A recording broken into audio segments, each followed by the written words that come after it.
Hopefully you've been enjoying yourself so far in this class, but I gotta say, now is when things are gonna really start to get interesting. Today, we're gonna look at keyboard events. That may not sound very interesting, but the implications of this are really exciting. You're going to get to see how you can start to use the keyboard to manipulate things that get drawn on the screen. Now, obviously, this is the first step for some very interesting programs. So I'm not gonna talk too much more, let's just get started. To illustrate keyboard event handling, I want to use a very simple echo program. You can see the entire program here on the screen, but I first want to run it, and then we'll talk about the code. So here it is. I have a canvas, a very small canvas area, and I'm about to press the key F. As soon as I press it, you can see two things happen. First, you see a red F appearing in the canvas. Second, in the status area, you see it says down F. Now, I'm still holding F right now. Okay, the down F means the key F has been pushed down. So that event occurred. As soon as I release it, you see the status area says up F. That means the key F has been, there's a keyboard up event. Okay, and you'll also see in the canvas I've stopped drawing it. Now I can push H down, up, J down, up, and you see what happens. Okay, so how does this work? Well, I have a very simple program with one piece of state, this current key. I initialize it to space, and I'm going to use this convention whenever no key is being pushed. This is going to be space, so I'm going to just draw a space in the canvas. Every other time I'm going to draw the key that's being pushed, which will be stored as a string in this current key. So how do I accomplish that? Well, I have three event handlers that make this work. Okay, the first is key down. So when you actually push a key down, what happens? Well, I'm going to modify current key, so that's declared as a global, and then I'm going to call this function chr key. What does that do? In Python, chr takes a number and it converts it into a string. Now, simple GUI, when in the key up and key down handlers, it passes you a key code, a number that represents what key is being pushed. And for the keys that you correspond to letters and numbers, things that you could actually print, okay, Python, the chr function, which is short for character, will turn that number into the appropriate character, and you can then draw it. Okay, so I'm going to set current key to that character. On a key up event, so when I'm done pushing the particular key, no matter what it is, I'm going to set current key to space. Now, why does this matter?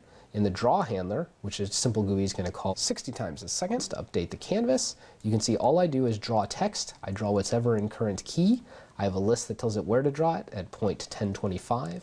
I said use a 20-point font and color it red, right? And that's why we saw the character show up. It's painting the text that's stored in current key, which these two event handlers, key down and key up, have made sure corresponds to the key that's actually being pressed.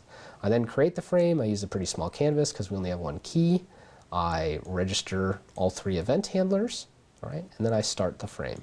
Right? So let's think about this again really quickly. What's happening?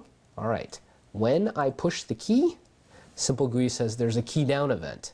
Is there a Python function registered to handle this? The answer is yes. It's called key down. It calls it with the key code for G. All right. My program then sets current key to the string G, which then gets drawn in drawn text. I release the G key. Similar thing happens. Simple GUI says, oh, there's a key up event. Is there anything Python function registered for that? The answer is yes. It's called key up. It calls key up. That sets it back to space. The draw handler is being continuously called by simple GUI, and it just draws whatever is in current key. I want to point out one more thing about the status area. We know that if you push a letter, it'll say down S, up S when I push the S key. When I push a key that is not a letter or some normal printing character, like the shift key, you'll see it says down up bracket 16, the control key, down up bracket 17. The numbers inside of the angle brackets, those are the actual key codes. So for keys that you can't easily talk about, you can just try it out, push them, and figure out what their key codes are to use them in your program. Let's take a look now at a more interesting program. This program, I want to control a ball on the screen with the keyboard. Now, if you look in the status area, you can see that I am pressing the arrow keys on the keyboard. Down, right, up, left. Right now, even when I'm not pushing it, the status area continues to show the last keyboard event that occurred, which was pushing down the left arrow. I also want to point out that this program here works by moving it each time I push the key, so if I want the ball to continue to move, I have to keep pushing the key over and over again. All right, so how do I do this? Well, here's the whole program. We have some global variables that tell us the size of the canvas and the radius of the ball. We have an important global variable here, ball pause, which is the current position of the ball. We start that out in the center of the screen. We have two event handlers. We create a frame. We register the event handlers, the draw and the key down handler, right? And then we start the frame. All right, the draw handler is pretty simple. It's just a single line that draws a circle on the screen, and it draws that circle at ball pause. So as long as ball pause doesn't change, the circle will remain at the middle of the screen. Okay, the workhorse of this program that controls the position of the ball is the key down handler. Key down handler takes as an argument this key, and this is actually a key code. This is not the letter that you pressed, right? There's no letter that I can give you for the left arrow, for instance. Okay, so it gives me a key code. This allows me to deal with all of the keys on the keyboard. It allows me to use it across all different browsers and different operating systems. Okay, and I just have one big conditional here that checks what key did you push. And as we said before, we use the simplegui.keymap to figure that out. And you'll see that to get the arrow keys, you just use the words left, right, down, and up. So simplegui.keymap bracket left, close bracket, gives me the key code for the left arrow. And so I check, is the key code I got with the handler the same as the left arrow key code? If so, I must have pushed the left arrow. Now, ball pause is a list with two elements. Those elements are the x and y coordinate of the center of the ball. So if I push the left arrow, I want to decrease the x value of the ball position. All right, so I set ball pause bracket 0 to be something smaller. I decrease it by this vel variable, short for velocity. This is how fast I want the ball to move in response to the keys. Right, and I'm saying it's going to be 4 pixels every time you press a key. Right? So if I press left, I move the x value, I decrease the x value. If I press the right arrow, I increase the x value. I push the down arrow, I increase the y value. And I push the up arrow, I decrease the y value. All right? And so every time I push down a key, this handler runs and it changes the position of the ball. Notice that I did not register a key up handler, so when you release the key, nothing happens. And I want to point out that the key down handler runs once when you push the key. It doesn't keep running. All right, so this only will happen once. As long as I hold down the key, doesn't matter. The key down handler will only be called a single time. Okay, so let's look at this again. So if I push the key down handler, or the down arrow key, the key down handler happens once, and then the ball doesn't move. Right, I'm still holding the key down now. I let it up, nothing happens. I push it again, it moves again. I just keep pushing it, keeps moving. Now I want to point out this is not the greatest program ever.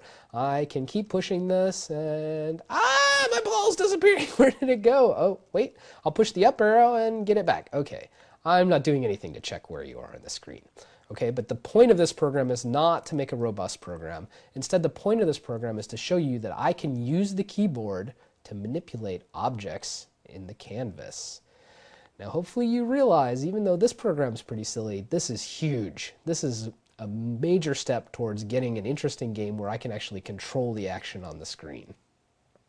So now you've seen the basics of keyboard input handling using events.